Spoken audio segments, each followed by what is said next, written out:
안녕하세요. 그냥효입니다. 자, 그냥효는 그냥 해보는 말이에요. 오늘의 주제는 애플입니다.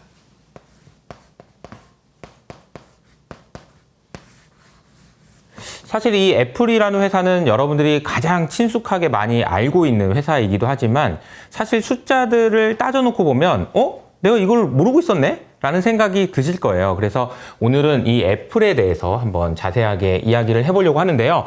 얼마 전에 우리가 안단효 기억나시죠? 안델공학 에러님, 그리고 단태님, 그리고 저 이렇게 세 명이서 애플에 대해서 다룬 영상이 있었는데 애플에 대해서 좀 다시 한번 생각해 보게 되고 사야 되나? 이런 생각이 드는데 이 영상이 나간 이후로 실적 발표가 있었고 실적 발표를 본 월가의 많은 투자자들이 와 이거 진짜 좋다 애플 이제는 사야 될 것 같다 라는 이야기들이 나와요. 그래서 최근에 안단효뿐만 아니라 뱅크 오브 아메리카라는 곳에서도 애플을 나는 이제부터는 제일 좋은 회사라고 생각한다. 그 이유에 대해서 내가 설명해 줄게 라고 하면서 보고서가 나온 게 있어서 오늘은 그 보고서의 내용을 바탕으로 해서 애플에 대한 설명을 해보도록 하겠습니다. 첫 번째로 뱅크 오브 아메리카에서 애플을 긍정적으로 평가할 수 있었던 이유는요.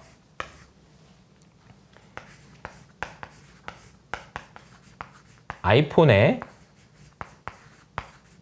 업그레이드 사이클이 이제 시작된다 이런 이야기입니다. 근데 중요한 건 업그레이드 사이클이라는 거죠. 지금부터 시작이다 라는 거예요. 그럼 우리가 아이폰이 과거에 있었던 일들이 어떤 일이 있었는지를 한번 체크를 해볼 필요가 있는 것 같습니다. 우선은 2007년도에 아이폰이 처음 나왔어요. 그래서 아이폰 3가 나와서 기억나시나요?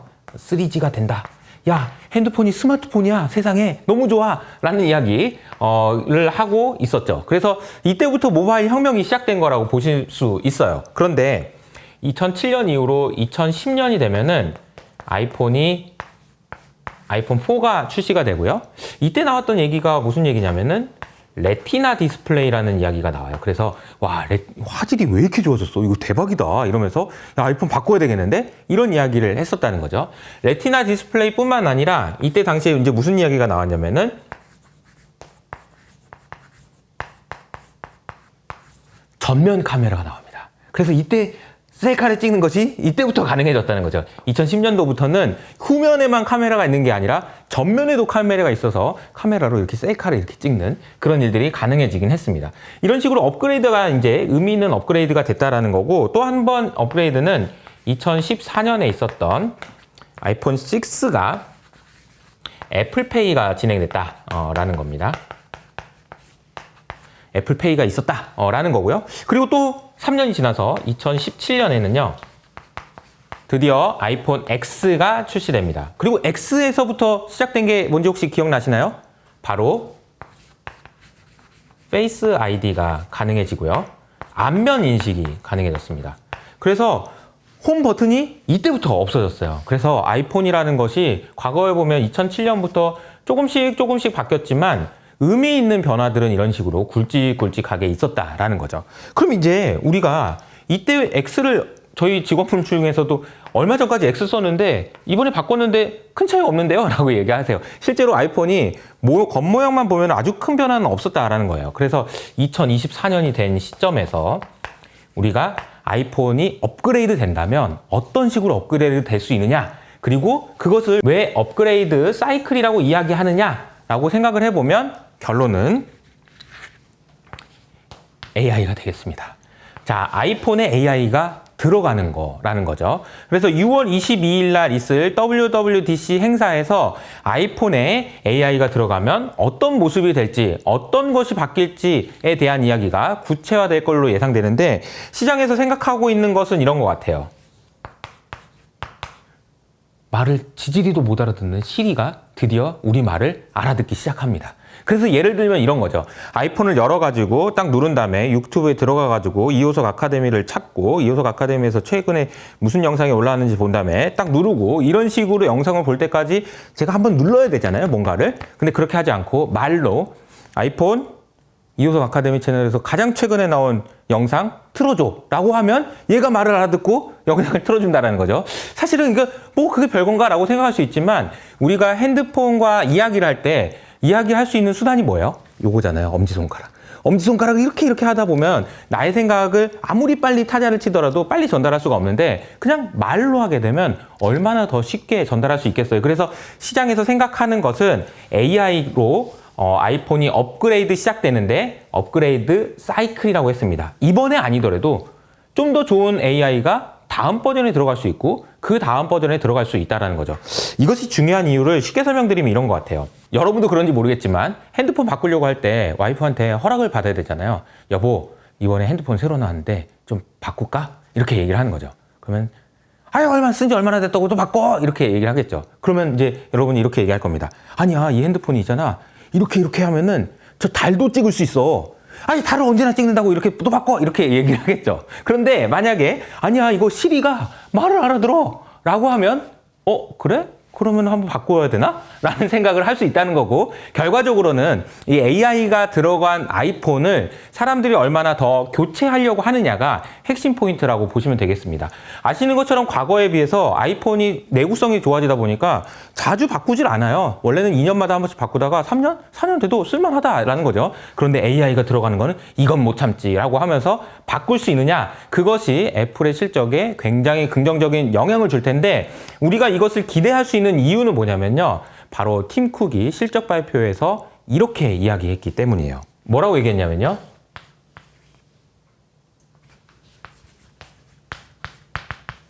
이렇게 이야기했습니다. 나는 우리 아이폰에 AI가 들어가는 거에 대해서 굉장히 긍정적으로 생각하고 있어. 아주 기대가 됩니다. 이렇게 팀 쿡이 이야기를 했습니다. 팀 쿡의 그 가오가 있죠. 이렇게 얘기했는데 별거 아니다. 그러면 진짜 얼마나 실망스럽겠어요. 그러니까 뱅크 오브 아메리카에서도 팀 쿡이 이렇게 얘기한 거 보면 뭐가 있겠지 라고 생각을 하고 있는 것 같습니다. 그래서 아이폰의 업그레이드 사이클이 이제 시작됐다라는 것이 첫 번째 중요한 포인트인 것 같아요. 두 번째로 제가 말씀드리고 싶은 거는 애플이 매출 구성이 어떻게 되는지를 설명드리고 싶습니다. 우선은 이번 분기 매출 기준으로 설명을 드려보면 애플의 매출이 어느 정도 되냐면요. 최근에 매출이 좀 줄어가지고 90빌리언 달러 정도 됩니다. 90빌리언 달러? 그러면은 여러분들이 감을 잡기가 좀 어려우니까 그냥 쉽게 생각해서 1,000원으로 생각하고요. 환율이 1달러당 1,000원이라고 생각하면 이 숫자는 우리 돈으로 따지면은 90조 원이 되겠습니다. 그러니까 1,300원, 1,400원 곱하면은 120조 원, 120조 원 혹은 130조 원 정도 된다라고 그냥 러프하게 감을 잡으시고요. 이 매출 구성은 어떻게 되어 있냐면요. 이렇게 되어 있습니다. 우선은 46빌리언 달러에 해당되는 게 하나 있고요. 더하기 20빌리언 달러에 해당되는 게 있고요. 그리고 24빌리언 달러에 해당되는 게 있습니다. 이렇게 세 가지로 크게 나눠지는데 이게 뭘까요? 여러분, 이게 아이폰입니다. 애플은 아이폰을 팔아서 나오는 매출이 거의 절반 정도 된다라고 이해를 하시면 되고요. 여기에 해당되는 것이 아이패드 혹은 아이맥 뭐 등등 다양한 하드웨어 기기들이 20빌리언 달러가 되고요. 이 부분을 제가 설명드리고 싶었던 건데요. 24빌리언 달러에 해당되는 것이 서비스 매출입니다. 사실 여기서 아이폰을 파는 거, 아이패드 파는 거, 아이맥 파는 거 이런 것들은요. 반도체도 만들어야 되지, 아이폰 만들어야 되잖아요. 그렇기 때문에 만드는데 드는 비용이 들어요. 그런데 서비스 같은 경우에는 추가적인 비용이 들지 않습니다. 그래서 수익성이 굉장히 높은 것으로 알려져 있는데 이게 어떤 식으로 버느냐라고 생각해보면 이렇게요. 여러분 잘 아시는 것처럼 iOS라는 생태계 있죠? 요거는 그냥 쉽게 설명드리면은 장터라고 생각하시면 돼요. 오일장 같은데요. 그래서 사람들이 와가지고 장사를 하는 거죠. 근데 이제 범죄도시 포 이런 데 보면은 이런 거 나오죠. 야, 누가 여기서 장사하라고 그랬어? 누가 여기서 장사하라고 그랬어? 그러면 발로 막 차면서 야, 이거 자릿세 내놔! 이렇게 얘기하잖아요. iOS도 역시 마찬가지로 누가 여기서 장사하라고 그랬어? 30% 정도는 나한테 자릿세 내놔! 라고 하는 그런 매출이 여기 서비스 매출이 되겠습니다. 이 서비스 매출의 비중이 2010년도까지만 해도 5%밖에 되지 않았는데 이번 분기에는요. 26%나 된다라고 이야기해요. 그러니까 애플은요, 이제 더 이상 아이폰만 파는 회사가 아니고 서비스 매출을 통해서도 돈을 많이 버는, 그래서 수익성이 굉장히 좋은 회사가 되어가고 있다라는 것이 두 번째 포인트입니다. 세 번째는 애플은 정말 짠돌이 중에 짠돌이입니다. 정말 돈을 아꼈어요. 그래서 작년보다 매출이 줄었음에도 불구하고 이익은 오히려 늘어나는 놀라운 효과를 내는데, 그래서 D램 짠돌이, 뭐 짠돌이 이런 식으로 얘기를 많이 해요. 아니 아이폰 만들 때 성능 좋게 하려면 D램 좀 많이 써. 아니야, 최대한 적게 써가지고 어떻게든 좋은 성과를 낼 거야 라고 하면서 정말 짠돌이처럼 군다 라고 이야기를 하는데, 이 짠돌이임에도 불구하고 돈을 많이 쓰는 곳이 있습니다. 그것은 바로 R&D 관련인데요. R&D 관련 투자를 매 분기 7.5 빌리언 달러를 씁니다. 그러니까 우리 돈으로 따지면 약 10조 원이라는 돈을 R&D 하는 데만 써요. 그래서 이번에 팀 쿡이 야 무슨 근거로 이렇게 불리시하게 AI에 대해서 긍정적으로 보냐라고 이야기할 때 했던 얘기가, 우리는 AI 관련 R&D에 지난 5년 동안 얼마를 썼냐면요, 100 빌리언 달러를 썼습니다 라고 이야기합니다. 우리 돈으로 따지면 딱 140조 원 정도 되는 거를 5년 동안 R&D 하는 데만 썼고, 그렇기 때문에 우리 AI 잘할 수 있어 라고 이야기했다는 거죠. 아무리 짠돌이인 애플이라도 R&D 하는 데는 돈을 아끼지 않는다 라는 것이 또 한 가지 포인트가 되겠습니다. 그리고 마지막으로 네 번째는요, 자사주를 사는데요. 이 자사주를 사는 것이 얼마나 기가 막힌 이야기인지 지금부터 설명을 드려보도록 하겠습니다. 이번에 발표한 애플의 자사주 매입 계획은요, 향후 1년 동안 110 빌리언 달러를 쓰겠다라고 이야기를 했습니다.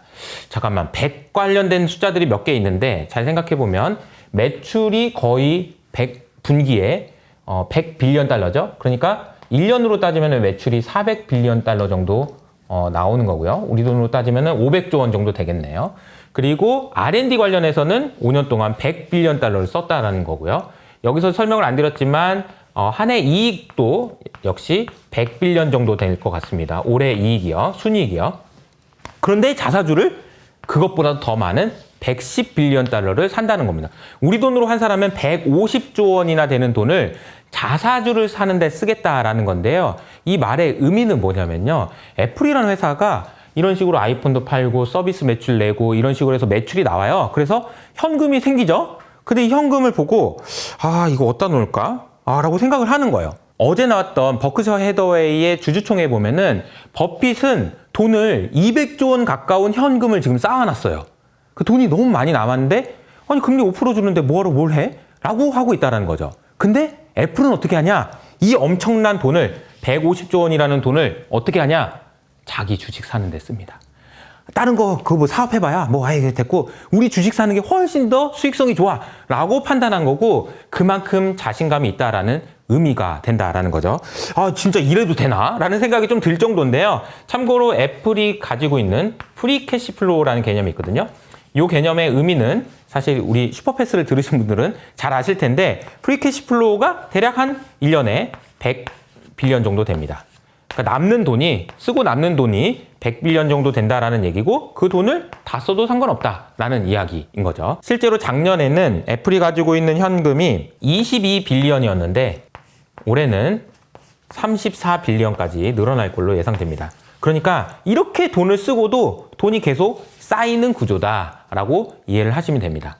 그런데 어떻게 이렇게 애플은 자사주도 사고 돈을 이렇게 쓰고 싶은 대로 마음대로 살 수 있을까요? 라고 생각해 보면, 잘 생각해 보시면은 애플은 공장이 없어요. 애플에서는 전부 디자인드 바이 애플만 하지 메이드 인 애플은 안 한다라는 거죠. 이것이 의미하는 바는 대규모 장치에 대한 투자가 필요 없다는 겁니다. 삼성전자 하이닉스처럼 반도체 공장을 지을 필요가 없어요. 왜? 그냥 머리로만 이렇게 하면 되니까, 디자인만 하면 되니까. 이렇게 하다 보니까 큰 돈, 자본 투자를 할 필요가 없고 그 돈을 자사주에 쓸 수 있다라는 겁니다. 마지막으로는 저희가 이제 이 회사가 비싼지 싼지를 알아보기 위해서는 이 밸류에이션을 해봐야 되는데요. 이 내용은 슈퍼패스를 들으신 분들은 다 이해하실 수 있는 내용입니다. 그래서 집중해서 잘 들어주시고요. 요거 나 이해한다 라고 하시는 분들은 댓글로도 한번 남겨주시면 좋을 것 같습니다. 이 그림 기억나시나요? 제가 3개를 그림을 그렸어요. 처음에 시가총액을 그리죠. 그리고 이쪽에서는 네가 가지고 있는 돈이 얼마야? 자본을 그리고요. 이쪽에는 너 돈 얼마 벌었어? 이익을 그립니다. 그래서 이 3개의 관계를 보면서 밸류에이션을 체크한다라고 했는데, 이번엔 애플을 가지고 한번 해보자고요. 애플의 시가총액은 2,600 빌리언 달러입니다. 우리 돈으로 따지면은 3,600조 원 정도 된다라고 보시면 되겠어요. 그리고 이익은 얼마였냐면 아까 제가 말씀드렸죠? 한 해에 돈은 약 100빌리언 정도 될 것 같습니다.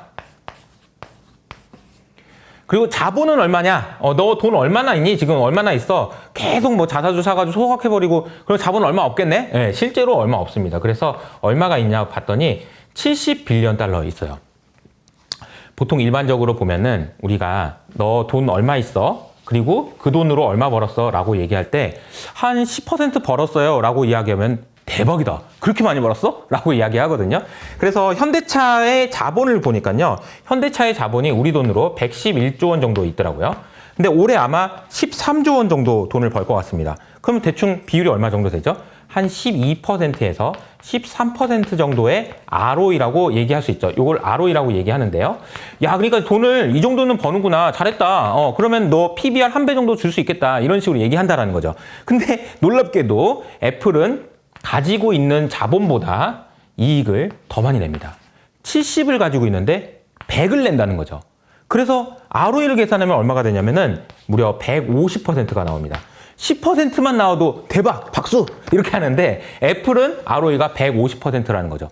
아주 작은 자본으로 엄청난 이익을 내는 것이 애플이고, 그러니까 2600빌리언이라는 시총을 자본으로 나누게 되면 PBR은 37배가 된다는 거죠. 우리가 코스피는 PBR이 한 배가 안 되거든요. 근데 애플은 37배의 PBR을 가지고 있다는 겁니다. 그리고 PER을 계산해보면 이거는 쉬워요. 100빌리언으로 나누면 되니까 PER은 26배다. 이렇게 보실 수가 있겠습니다. 참고로 현대차 기준으로 보면요. 시총이 52조이기 때문에 PBR이 0.7배 정도 되고요. 애플은 37배입니다. 그리고 PER은 아마 6배 정도 되는 것 같습니다.